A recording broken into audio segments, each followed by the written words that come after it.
this, I never go on alone. I'm no dummy. Look at this talent up here.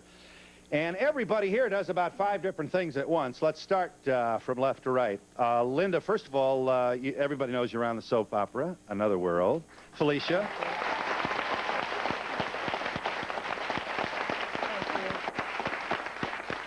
And her co-host, Dee Kelly, has 7 children. Congratulations. No.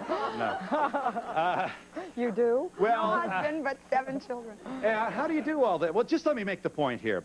Sonya Friedman, Ph.D. I mean, not only are you, everybody in the world's watching you on Sonya Live in L.A., and it may be true, everybody in the world, you're in every hotel around the world, as in television picture, you know. Thank you for clarifying that. On CNN, the talk of the world, really. And you're a national columnist, you're an author, and a radio talk show. So you work on W something in K something in L.A. Actually, I was with ABC Talk Network, but now that we're moving to New York, I'm no longer with them. Oh. Well, you're coming to New York, yes, are you? Yes. I see. Just what we need, another talk show in New York, yes. You know, if you hold out, we'll pay you to come into these programs. Really. You might, you know, $3 or $4, pick it up, sure. Free subway ride. Sally is also a workaholic. Your show continues, your TV show, of course, continues, but so does your radio show. How am I doing? Really good. Joan Rivers, I mean, here's a woman not only with her own show, but Vegas and doing stand-ups in all the big rooms, and gosh, you must be loaded by now. Sure.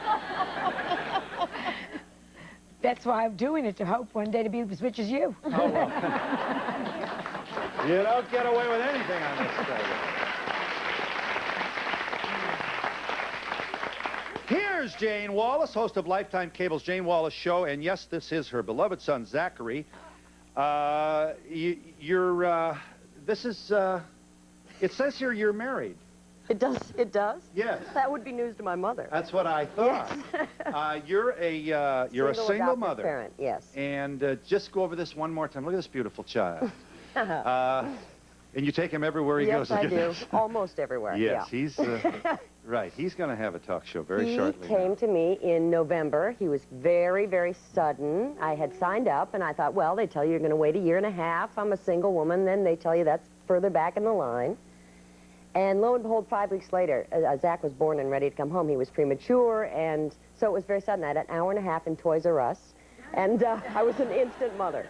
So you went from single, living alone, and not having to worry about anything, and all of a sudden you're a mother. Well, and I woke up in the middle of the night before I knew I was going to go pick him up at the hospital. And I thought, gosh, this is your last night as a single woman. I thought, oh, who cares? And went back to bed. And that was the last time you had, that's the last freedom you'll have for a while. That was the last night's sleep. All right, tell us, talented people here, is this any fun? Are you enjoying this? And how we doing? And you thought it was easy, didn't you, running around a studio audience, huh?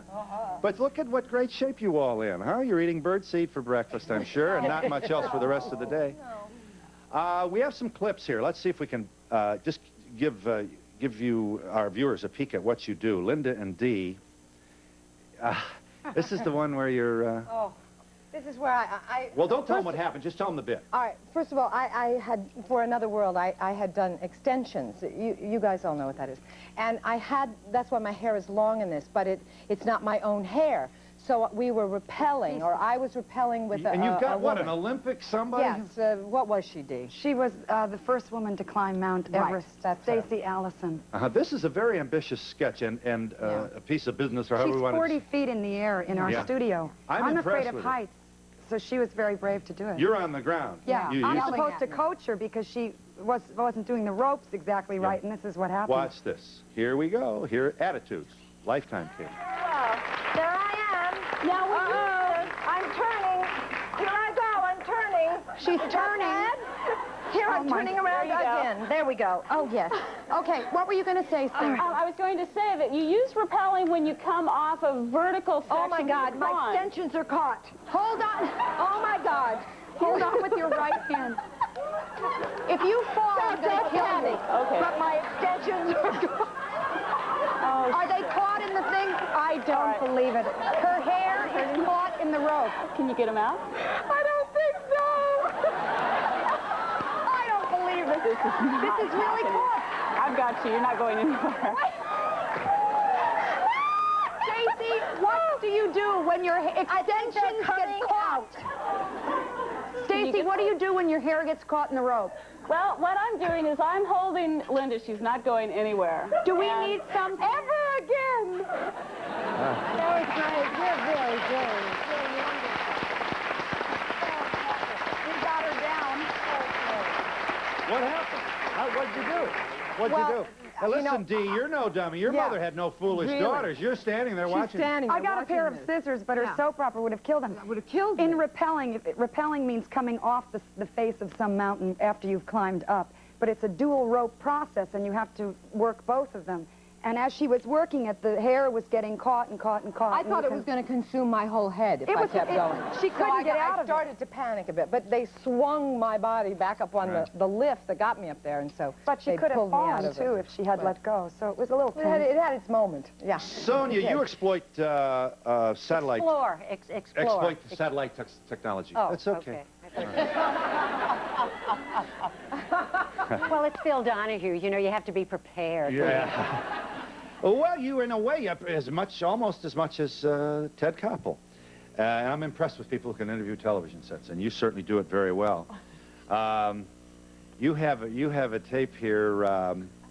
Well, first of all, you were live on the scene. Well, we're always live. You see, we're live every day, so you never know. It's a challenge. Coming into work is a challenge every day because we don't stop. Our phone calls are not, they're not screened. There's no delay. Right. And if the guest is there and the guest is... It didn't hit, well, you must have done the earthquake the next day, didn't you? Now, Chris Dimitrokopoulos, an emergency department nurse at Highland Hospital in Oakland. She was part of the rescue team at the Nimitz Freeway at the time of the quake. Welcome, Chris.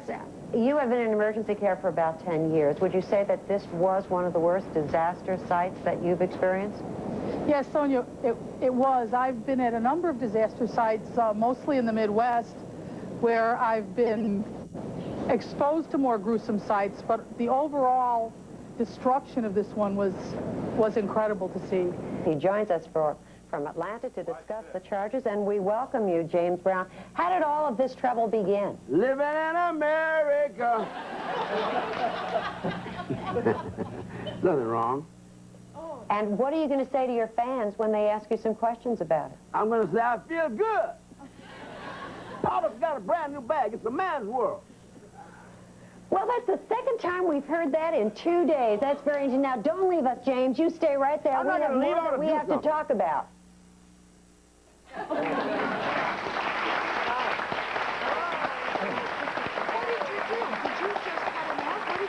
No, actually, as long as he was willing to stay, we were willing to keep on going. And live is live, and that's kind of the thrill Now, of how that. much in advance of his being jailed was this? Well, actually, he had been in and out. This had were there on site, and it was the next day. But Well, we've had aftershocks while we've been on the air. And stop and think for just a moment as you look up on the ceiling how comforting it is to be in this kind of an atmosphere. I know. I was in the last one, the 5.5, in the uplands. That's a baby quake to us out now. I know. Well, I'm going to show off and wear my badge. Was he wired? Oh. That's none of our business, is it? I'll let you say that. You want to call the lawyers? Okay. Yes, right. Sally, the winner of the 1989 Emmy for Best Talk Show Host.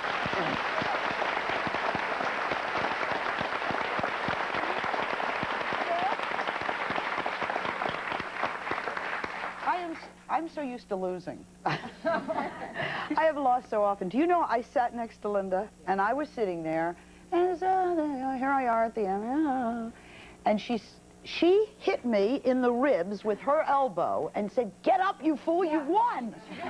And so when anybody asks me about it, all I can remember is, thank God for Linda going, oh, isn't that wonderful? Well, you'll forgive this, as I look down memory lane, I feel a bit like Father Time here. This is something, when you see this impressive lineup of women on television today, and to realize that not too long ago, when we were rolling around the turf all by ourselves, we didn't have this. Women were just not in this, and it seems like yesterday that you weren't here. I don't know what is my point. I guess we all should be thrilled at the fact it's certainly too late. I'm not saying that that the culture deserves a Nobel Prize for this, but it certainly has helped the daytime schedule, and you've all brought so much to information and other things. It took so long. It did. It took too long.